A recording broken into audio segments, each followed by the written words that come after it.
y ya específicamente para revisar las condiciones de diseño, lo que marcan las normas técnicas complementarias para diseño y construcción de cimentaciones de la Ciudad de México en la sección de cimentaciones con pilas o pilotes.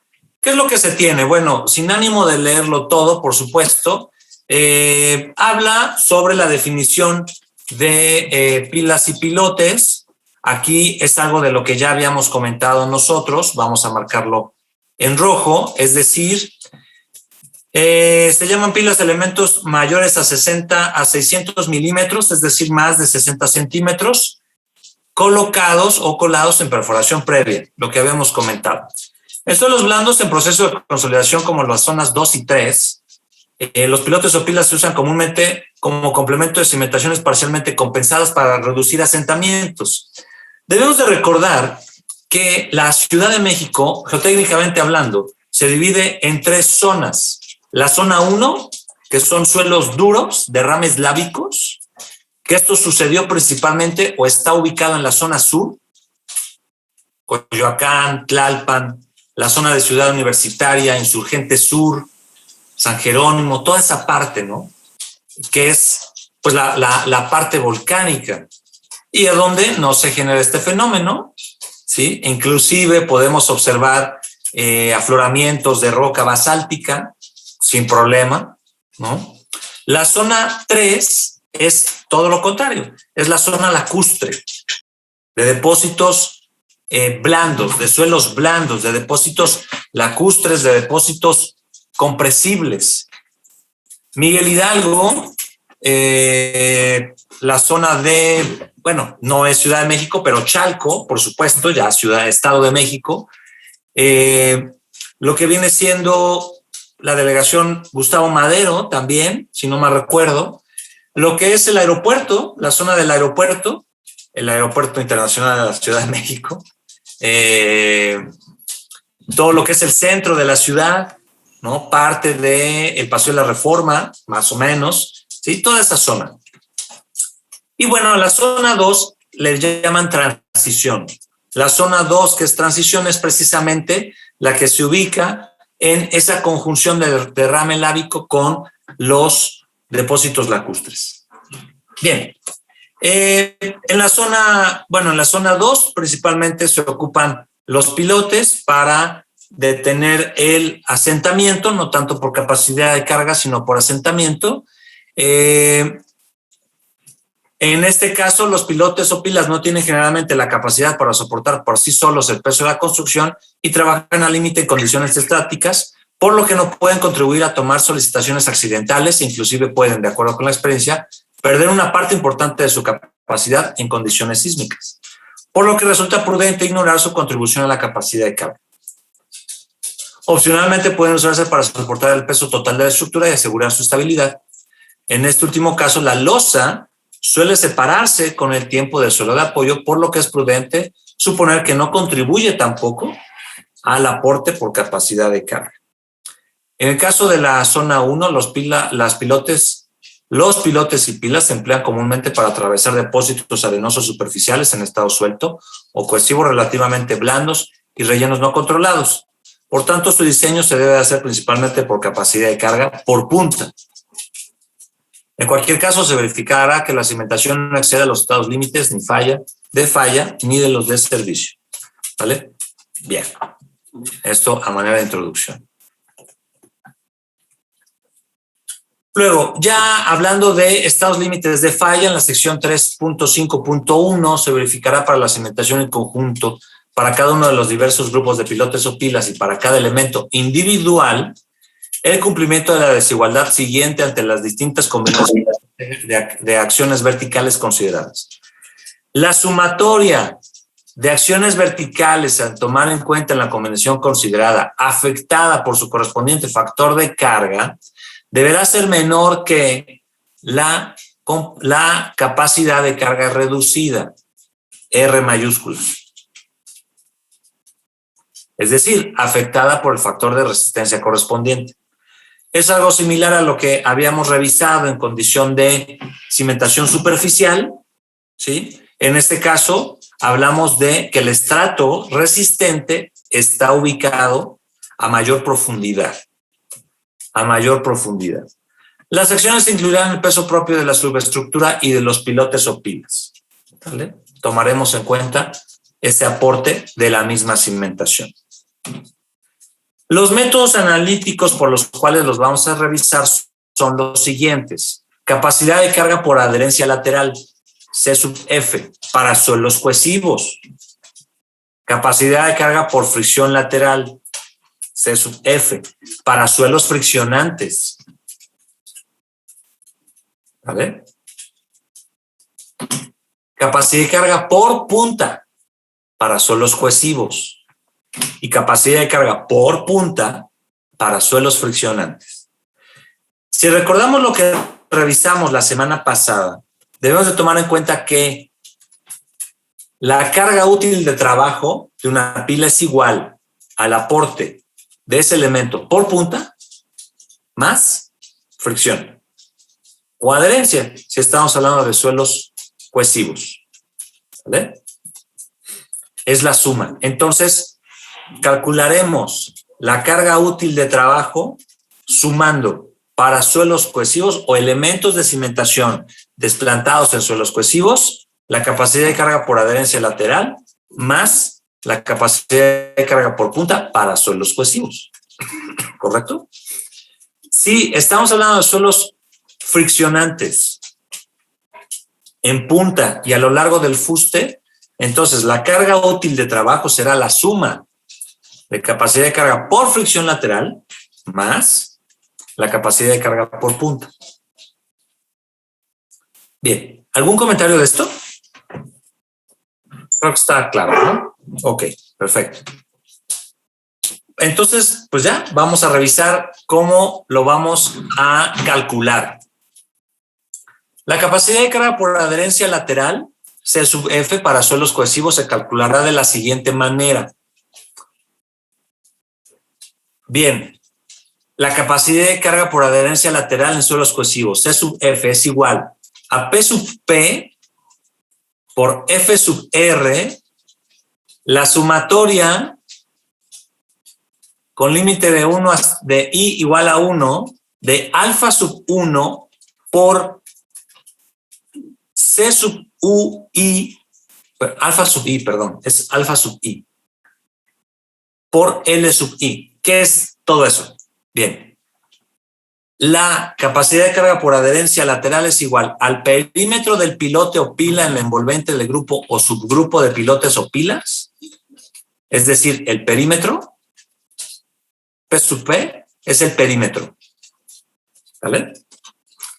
F sub R es el factor de resistencia, se tomará igual a 0.65, salvo para pilotes hincados en perforación previa, revisar el apartado correspondiente. En nuestro caso será pila 0.65. Ese va de cajón, 0.65. Luego tenemos la sumatoria del número de estratos cohesivos a lo largo del fuste del pilote o pila. ¿Vale? Alfa es el coeficiente de adherencia lateral elemento suelo del estrato I. Es el coeficiente de adherencia que se da a lo largo del elemento en este estrato I. Nosotros tenemos la pila acá. Y entonces, esta es una arcilla de baja plasticidad, vamos a suponer. La adherencia se da, están de acuerdo a lo largo del perímetro. Todo esto es el perímetro de la pila. ¿Están de acuerdo? ¿Cómo se obtiene alfa? Tenemos la expresión abajo. Alfa sub I es igual a 0.5 de la raíz cuadrada de la relación de P sub V I testado entre C sub U I. ¿Qué es P sub U V I testado? La presión vertical efectiva debido al peso del suelo a la profundidad media del estrato. Esto es muy importante. Profundidad media del estrato. profundidad media del estrato. ¿Vale? Entonces, si tenemos este estrato que a la profundidad aquí, que ya está encajado el pilote, son 6 metros, entonces deberemos calcular la presión vertical efectiva debido al peso del suelo a la profundidad media aquí, a 3 metros. Se considera de esa manera. ¿Vale? Por supuesto, lo revisaremos en el ejercicio que vamos a hacer, claro. Luego, C sub UI, ¿qué es C sub UI? Porque aparece 2 veces. ¿Se dan cuenta? Aparece acá y aparece de manera implícita en el factor alfa. Aquí está. ¿Se dan cuenta que tomamos en cuenta 2 veces ese valor? Es la cohesión media aparente determinada en serie triaxial no consolidado no drenado del estrato I. Debemos de conocer la cohesión media aparente en un ensayo triaxial no consolidado no drenado, UU. ¿Vale? Es lo que plantea así el reglamento. ¿Vale? Y por último, el E sub I es la longitud del pilote o de la pila que corresponde al estrato I. Es decir, qué longitud, qué espesor tiene el estrato que va a aportar la adherencia. ¿Están de acuerdo que no es lo mismo que solo tengamos, les voy a dibujar otro esquema aquí,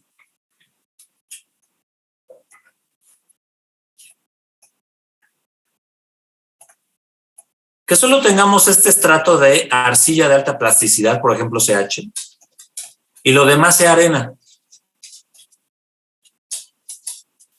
El aporte que vamos a calcular por adherencia es solo este. Vamos a suponer que son 2 metros. Solo estos 2 metros. L será 2 metros. El valor de la cohesión en ensayo triaxial no consolidado no drenado deberá ser de ese estrato. El perímetro, bueno, sí, es a tomar en cuenta todo el elemento, pero acá viene la condición que es de todo ese perímetro, ¿cuánto aporta por adherencia? Solo esos 2 metros. Dice que es una sumatoria. Claro, es una sumatoria del número de estratos cohesivos. ¿Cuántos estratos cohesivos tiene este ejemplo? 1. Ese. ¿Podemos tener otro acá abajo? Claro. Vamos a suponer que tiene, no sé, 80 centímetros de espesor. Entonces ya serán 2. Deberemos calcular alfa sub 1. Vamos a suponer este es el estrato 1. Alfa sub 2, que es el estrato 2, el chiquitito de abajo. ¿Cuál es el aporte de cohesión de cada uno de estos estratos? ¿Y cuál es el espesor, la longitud de ese estrato? El espesor de ese estrato. Y la sumamos para luego esa suma afectarlo por el factor de resistencia por el perímetro. ¿Comentarios? También vale la pena comentar, aprovechando que la presión vertical efectiva será hasta acá. Ay, me pasé, perdón. Hasta aquí. A la profundidad media del estrato I. A la profundidad media del estrato I. ¿Están de acuerdo que esas son las presiones verticales efectivas debido al peso del suelo hasta la profundidad media del estrato I? Sí, ingeniero. Ok. Ahora, una restricción importante. Los valores alfa sub I no deberán rebasar estos.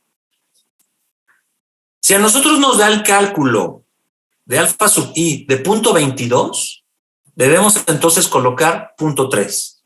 Es el mínimo, es una restricción del reglamento. ¿Vale? Si a mí me da el cálculo de alfa sub I de 1.2, 1.15, es decir, mayor a la unidad, el valor máximo que debo de ocupar es 1. En otras palabras, nosotros debemos de ocupar valores de alfa sub I entre 0.3 y 1. ¿Vale? Eso también es importante porque es una restricción. ¿Comentarios de esto? Ok. Disculpe, Inge. Si el valor de alfa sub i entonces está por debajo del mínimo, ¿debemos colocar el mínimo? Debemos de colocar 0.3. Si el valor de alfa me da 0.2, 0.18, 0.23, entonces debemos de colocar 0.3. Gracias, Inge. Sí. Lo mismo sucede cuando es mayor, ¿eh? Si me da mayor a la unidad, no puedo colocar uno mayor a la unidad. El límite es 1. Y si al calcular alfa me da entre 0.3 y 1, por ejemplo, 0.5, 0.6, 0.7, 0.8, 0.9, 0.95, 0.32, ese es el valor que coloco. Bien. ¿Algún otro comentario? Inge, una pregunta. Sí. Cuando tenemos dos valores de alfa, porque hay más de un estrato, ¿cómo se aplica ya en la fórmula de arriba? Ok. Esta es buena pregunta. Lo veremos en el ejercicio que haremos. Recuerden que esta parte se suma. Bueno, no esta. Estos valores se suman de acuerdo al número de estratos M. Yo tengo 3 estratos, entonces tendré alfa 1, alfa 2, alfa 3. La suma es la que coloco acá y que va a afectar y que va a ser afectada por F sub R y P sub P. Tendré, al tener 3 estratos cohesivos que aportan fricción, adherencia lateral, entonces tendré C sub U1, C sub U2 y C sub U3. La suma es la que coloco aquí. Lo mismo sucederá L sub 1, L sub 2 y L sub 3, que es la que coloco acá. Y así al número de estratos que tengamos. Esto significa M. Esta sumatoria. ¿Vale? Okay. Gracias, ingeniero. Sí. ¿Alguna otra inquietud?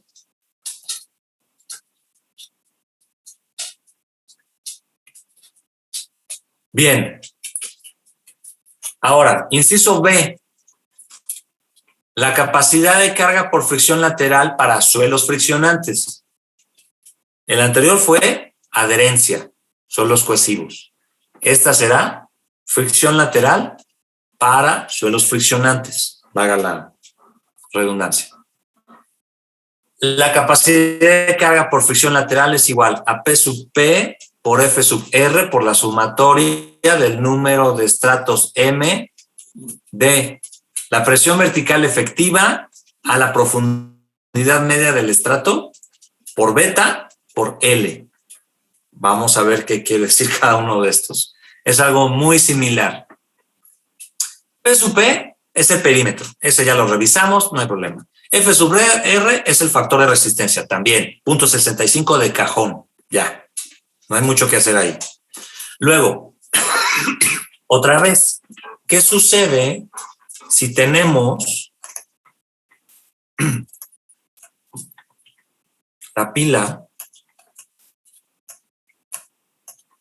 Es el estrato resistente.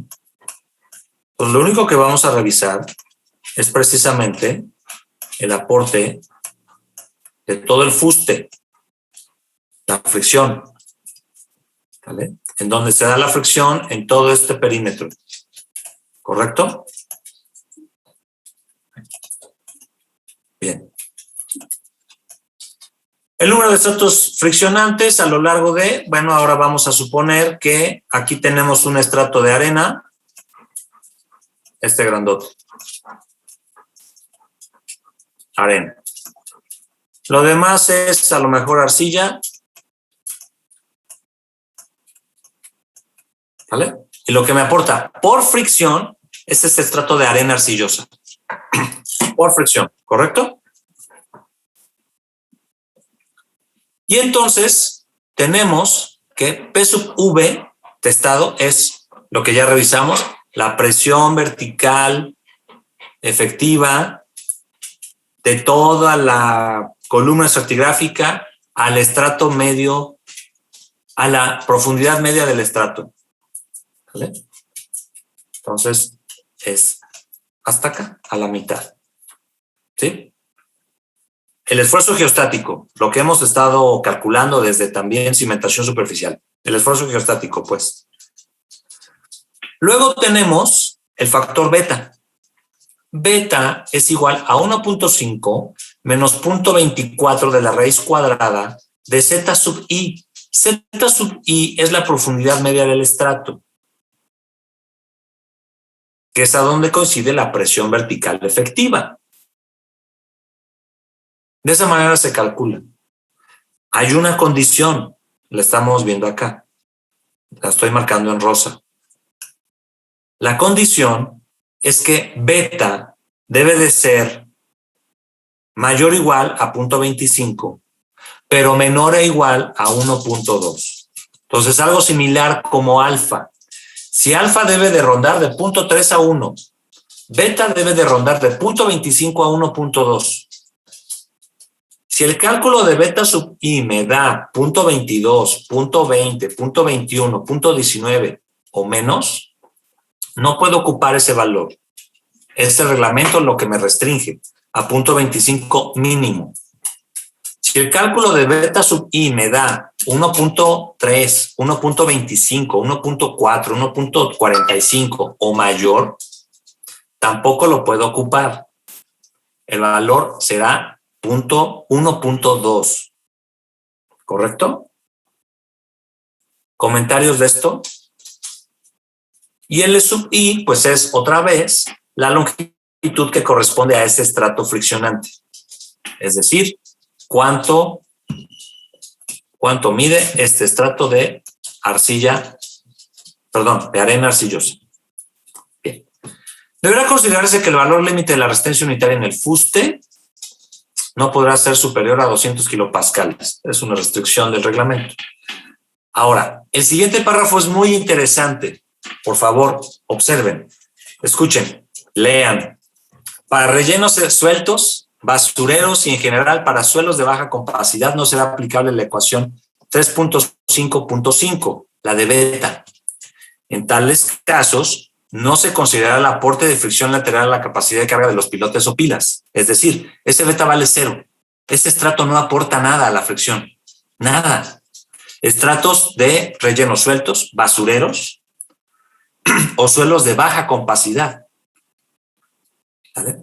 Para suelos arenosos con contenido de grava superior al 25% o para gravas medianamente o muy compactas, podrán emplearse valores del coeficiente beta superiores a 1.2, siempre y cuando se cuente con información experimental o con pruebas de carga que lo respalden. ¿Vale? Puede ser. Si tenemos un estrato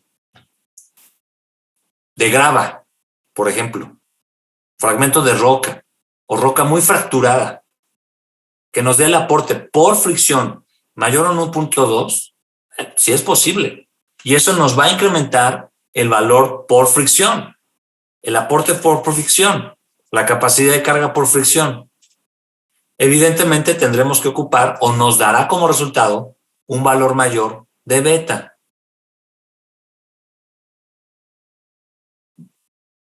Pero debemos también de acompañarlo y justificar ante la autoridad. ¿Vale? Bien. Ok. ¿Algún comentario? Dije, entonces, únicamente si tenemos un caso que es un relleno suelto, simplemente eliminamos beta de la ecuación. Sí, okay. Bueno, al ser beta 0, no es que lo eliminemos. Beta es 0. Por lo tanto, este estrato no va a aportar. O sea, la fricción, la capacidad de carga por fricción de este estrato será 0. O sea, vamos a suponer que aquí en lugar de arena es, pues a lo mejor sí una arena de, no sé, con 2 golpes en la prueba de presión estándar. N es igual a 2. Para tener un criterio. Pues la compacidad es muy baja, aquí está, ¿no? Suelos de baja compacidad. De baja compacidad. No aporta. Es un criterio conservador, claro.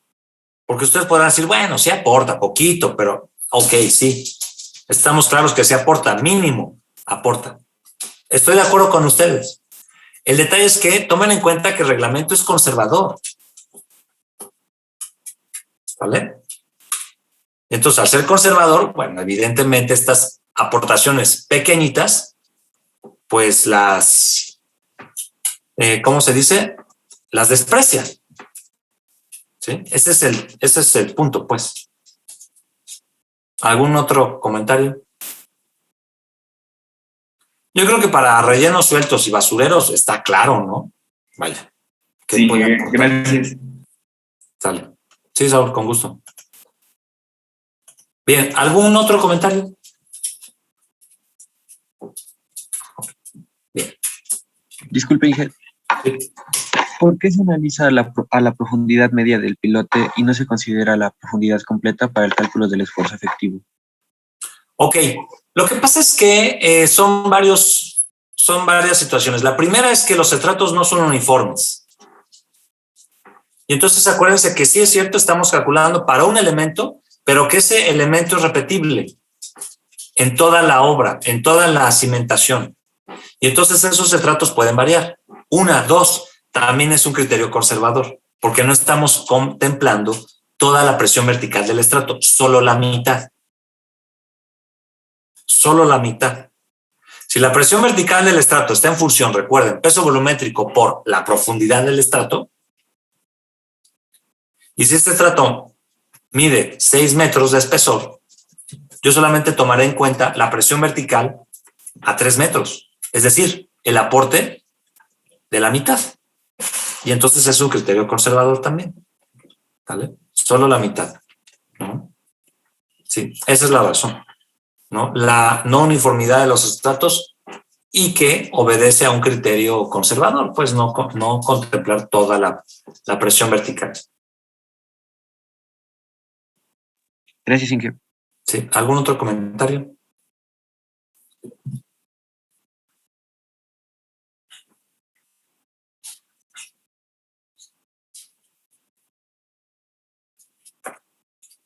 Sí, sí, claro. Esa y eso es muy interesante porque eso no se podía hacer con el reglamento anterior, el del 2004. No, estaba muy limitado y castigaba mucho el aporte por adherencia. Mucho. Eran unos factores muy grandes, muy grandes. Fue muy criticado en su momento, así duró 13 años, del 2004 al 2017, 13 años, hasta que lo modificaron. Bueno, es cierto que en su momento no había tanta evidencia o sea, tampoco estoy diciendo que lo hayan hecho mal, ¿eh? O sea, no. Por supuesto es muy respetable y las personas que estuvieron atrás de la actualización del 2004, que, bueno, fueron, pues, no quiero decir que prácticamente las mismas, pero sí o sea, son expertos, pues, o sea, no es crítica para nada, sino que en ese momento no existía tanta evidencia como la que se fue conjuntando en los años posteriores para, bueno, ahora hacerlo de este modo, ¿no? Si ustedes comparan el 2004 con este 2017, estas expresiones sí tienen cambios, ¿vale? Principalmente a considerar la adherencia. Por punta, la verdad es que no cambió mucho. El aporte, el cómo calcular el aporte por punta, la verdad es que no cambió demasiado. No. Sí, por adherencia y por fricción. Ahí están los cambios. En estos son los cambios. Entonces, si como yo les dibujé hace un momento, tenemos la pila y tenemos un estrato cohesivo, un estrato friccionante, pues están las expresiones para calcular el aporte en ese estrato, en esa longitud que aporta por adherencia y en esa longitud que aporta por fricción. Cohesivos primero, friccionantes después.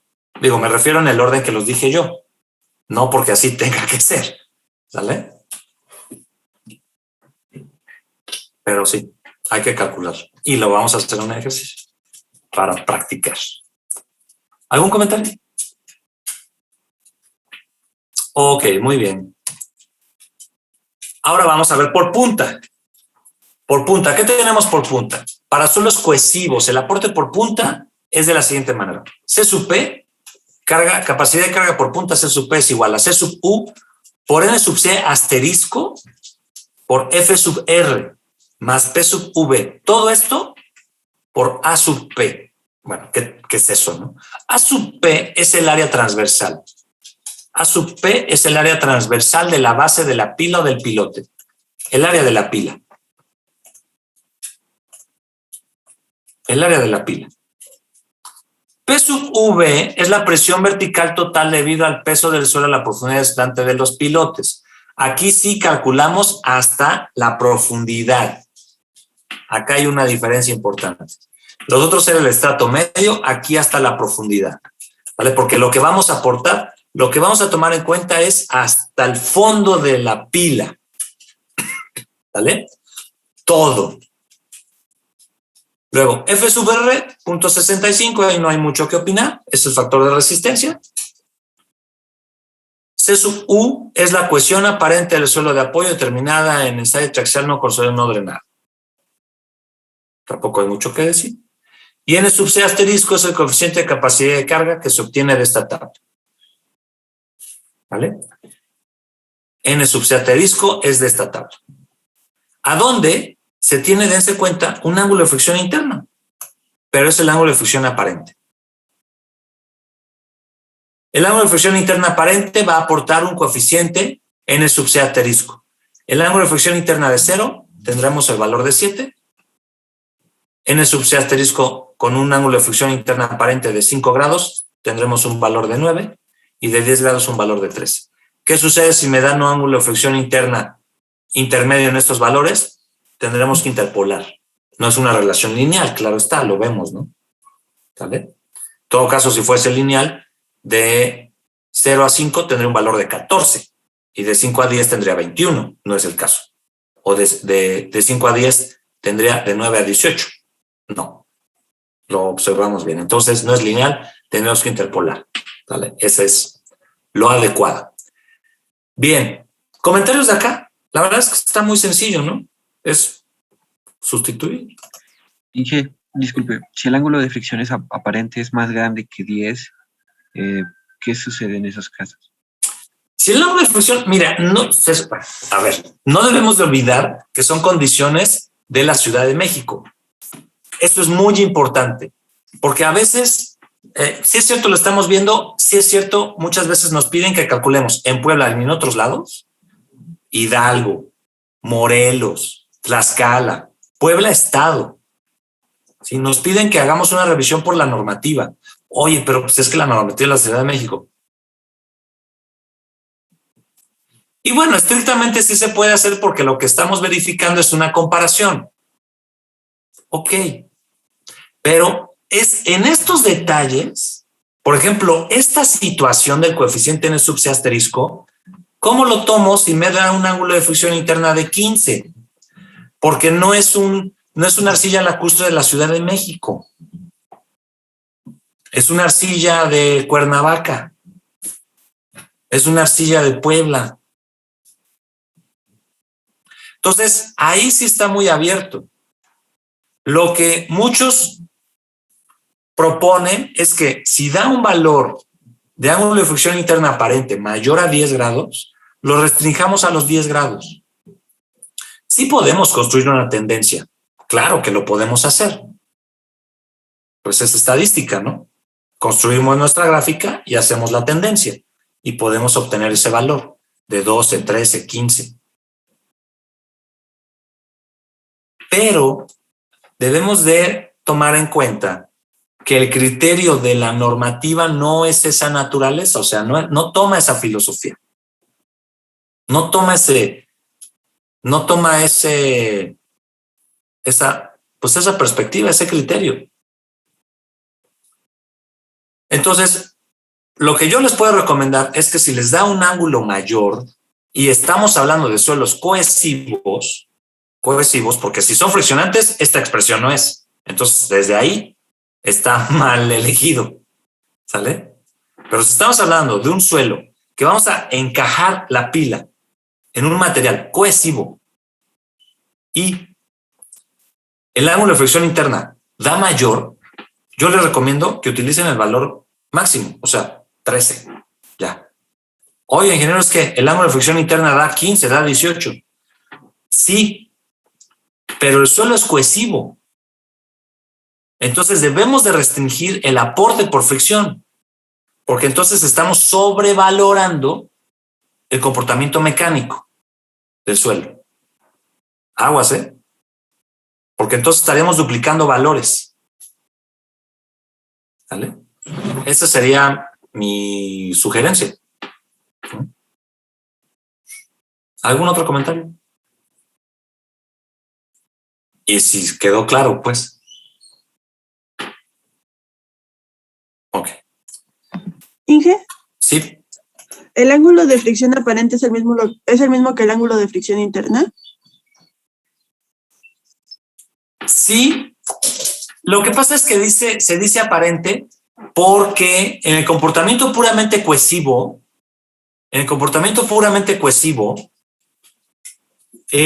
pudiera llegar a ofrecerse en los primeros valores, en el momento en que se empieza a aplicar la carga del ensayo triaxial, pudiera reaccionar o pudiéramos registrar un valor del ángulo de fricción interna, pero es muy pequeñito en arcillas de la Ciudad de México. Es muy pequeñito, por eso nos ofrecen esta tabla. ¿Vale? Es muy pequeñito.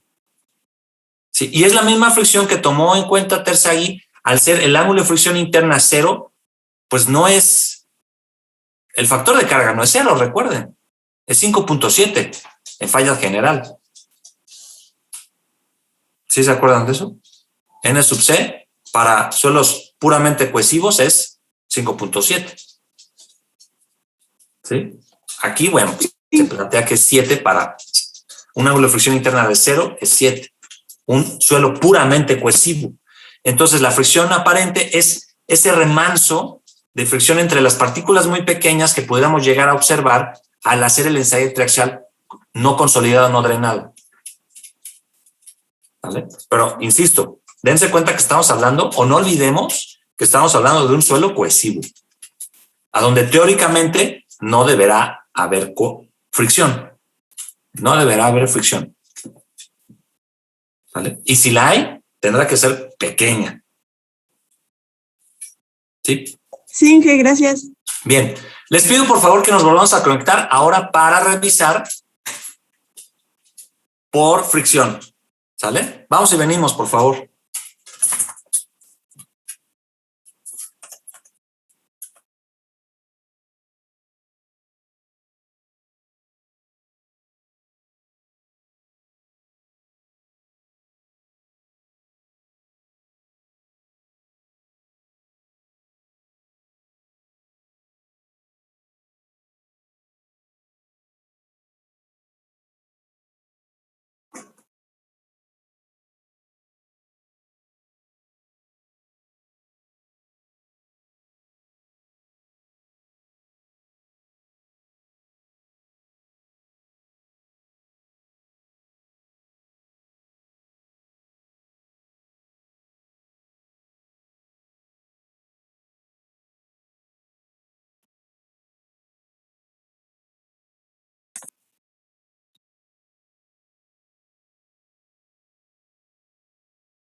Bien, ya de vuelta, la gran mayoría. Ahora, vamos a ver el aporte por punta en un suelo friccionante. El aporte por punta en un suelo friccionante. La capacidad de carga de un pilote o pila apoyado en un estrato friccionante se calculará de preferencia a partir de los resultados de pruebas de campo calibradas mediante pruebas de carga realizadas sobre propios pilotes o pilas. Método D. Ok, es lo más recomendable. Estamos lejos de eso. En las situaciones en las que se cuente con suficientes resultados de pruebas de laboratorio realizadas sobre muestras de buena calidad y existe evidencia de que la capa de apoyo sea homogénea, la capacidad de carga podrá estimarse como sigue. Aquí es muy importante. En las situaciones en las que se cuente con suficientes resultados de laboratorio y con muestras de buena calidad. Entonces, bueno, deberemos estar muy al pendiente de evaluar esto. ¿Sí? Sí es cierto, es ambiguo, pero los que estamos involucrados en el medio geotécnico sabemos a lo que se refiere. ¿Vale? Bien. La capacidad de carga de un pilote apoyado en un estrato friccionante por punta, o es decir, la capacidad de carga de un pilote por punta, se calcula de la siguiente manera. Igual, tenemos el área de la pila, ¿sí? El área de la pila, el factor de resistencia, 0.65 no cambia, igual la presión vertical efectiva debido al peso del suelo a la profundidad desplante de los pilotes o pilas. Hasta acá nada nuevo, ¿están de acuerdo? La presión vertical total debido al peso del suelo a la profundidad desplante de los pilotes o pilas, también nada nuevo. ¿Sí? Entonces, lo único que cambia es el factor de carga N sub Q asterisco. N sub Q asterisco lo vamos a calcular de la siguiente manera. N sub Q asterisco es igual a N sub mínimo más L sub E. L sub E es la longitud en potre. Longitud en potre. ¿Qué es eso de longitud en potre? Tenemos nuestra pila. Tenemos el estrato resistente. Por supuesto, acá lo estoy exagerando. Esta longitud que empotró en el estrato resistente es precisamente L sub L. L sub E, perdón. L sub E. ¿Qué longitud del pilote va a empotrar? Va a encajar. ¿Sale? Por lo regular son 50 centímetros lo que se maneja. 1 metro ya mucho. ¿Vale? Son las medidas que se contemplan. ¿Sí? Entonces, bueno, se tiene esto. Y estos factores, N sub mínimo y N sub máximo, están dados por esta tabla. Ahorita la vamos a comentar. Luego, el resultado de 4B. B es el ancho o es el diámetro del elemento de cimentación. Ancho si son pilotes, sección cuadrada, claro. Diámetro si es pila, sección circular, por supuesto.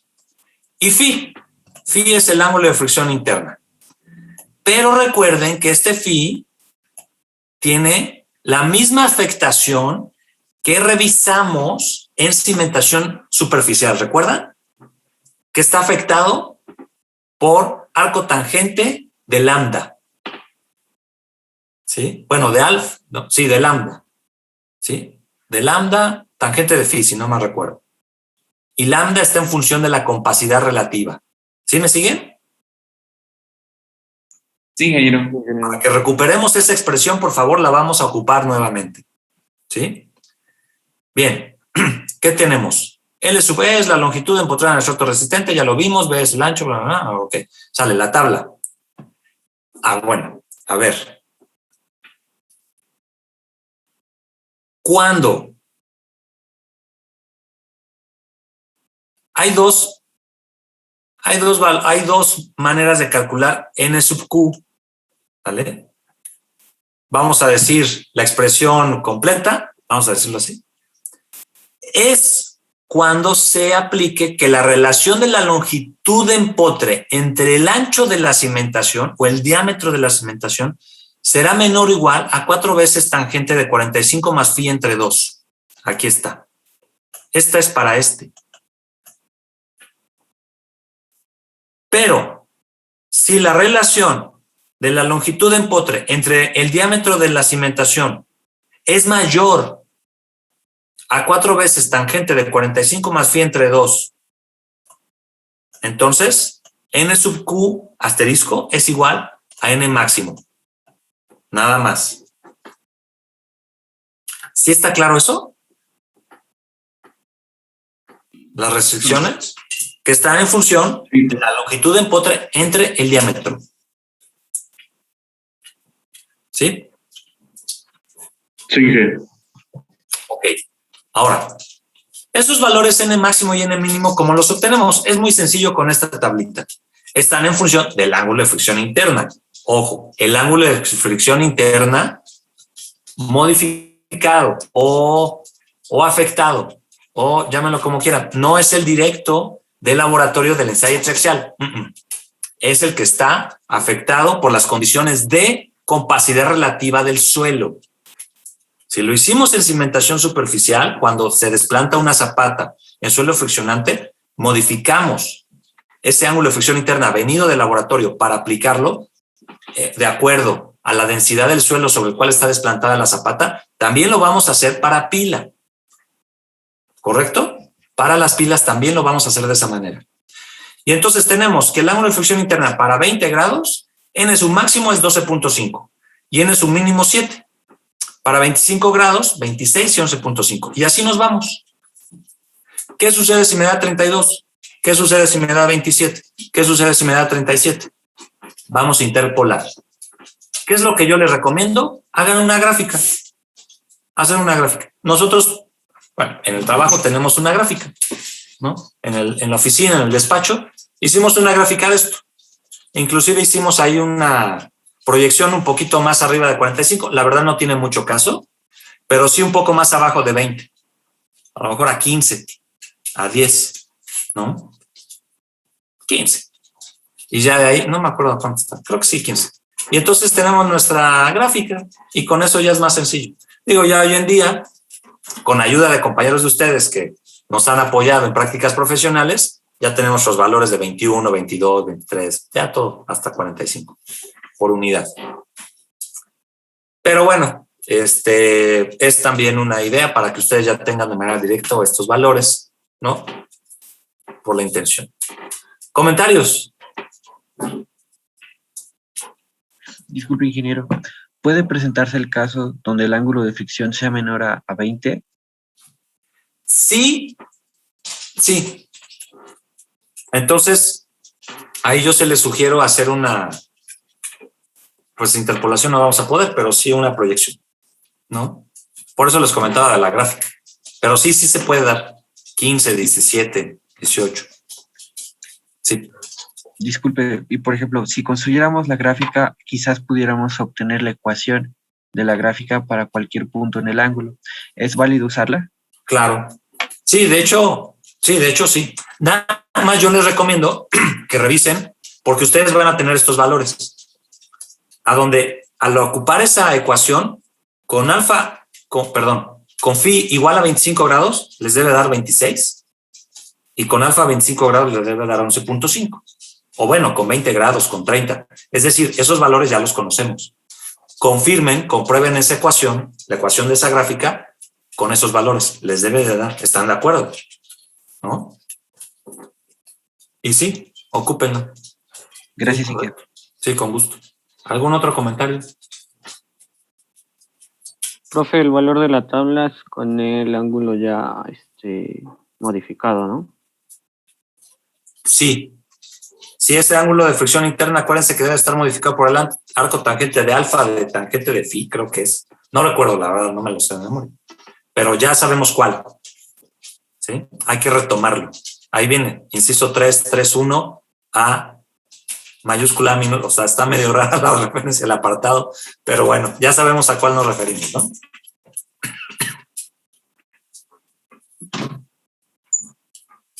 Digo, si alguien tiene duda, con todo gusto me regreso a la presentación y vemos de dónde. Es lo de menos. Está aquí. ¿Comentarios?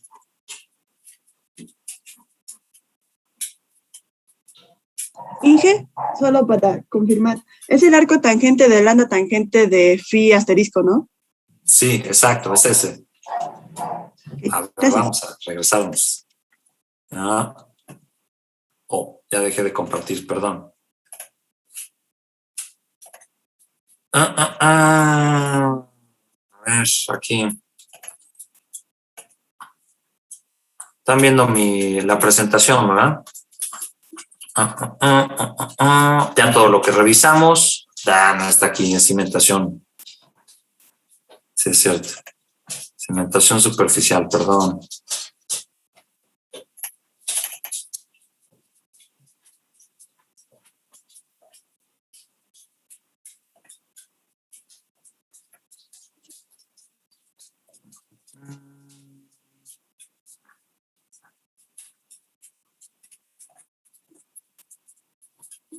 Ahora sí.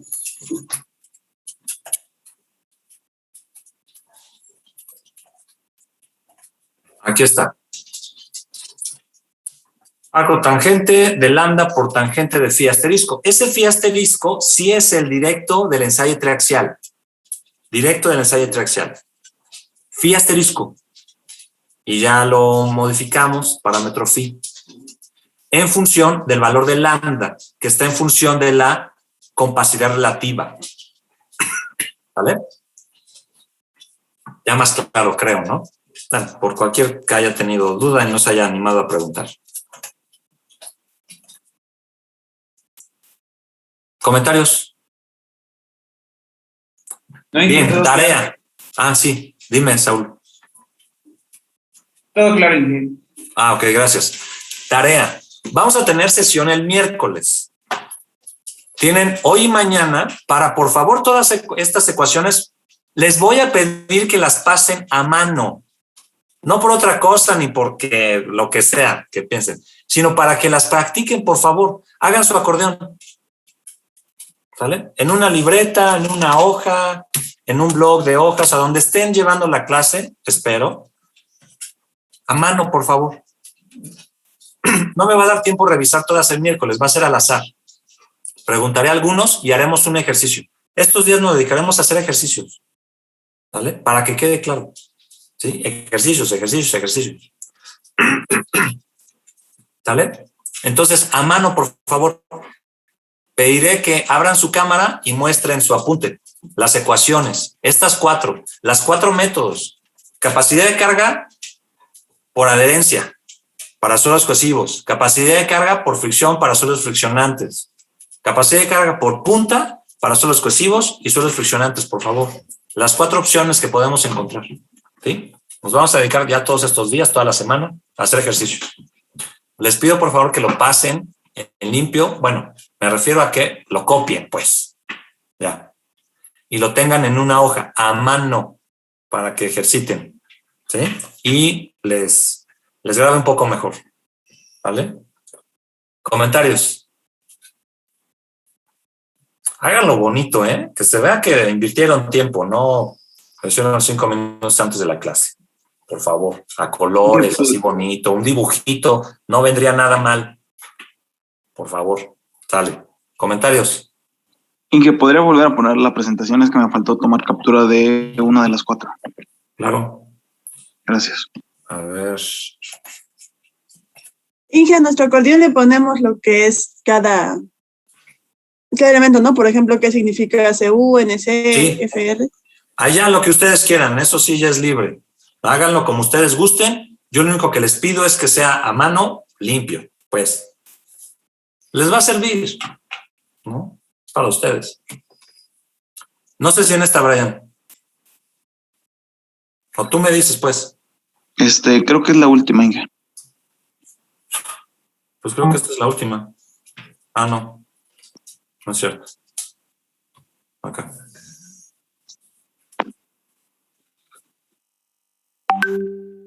Ya, Inge, gracias. Sí. ¿Alguien más tiene alguna duda de alguna lámina? Digo, el documento está público en la página de la Ciudad de México, del gobierno de la Ciudad de México. Si también lo quieren descargar, es todo. Es un documento de 1000 páginas, 900 páginas, no sé cuántas. Y viene también diseño por sismo, diseño estructural. Vale la pena.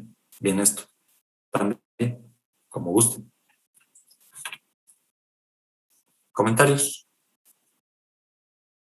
¿Algo más? ¿Alguno? ¿Ah? ¿Ya todo lo tienen? Bueno, sale. Nos conectamos el miércoles entonces. Que les vaya bien. Buena semana. Bye.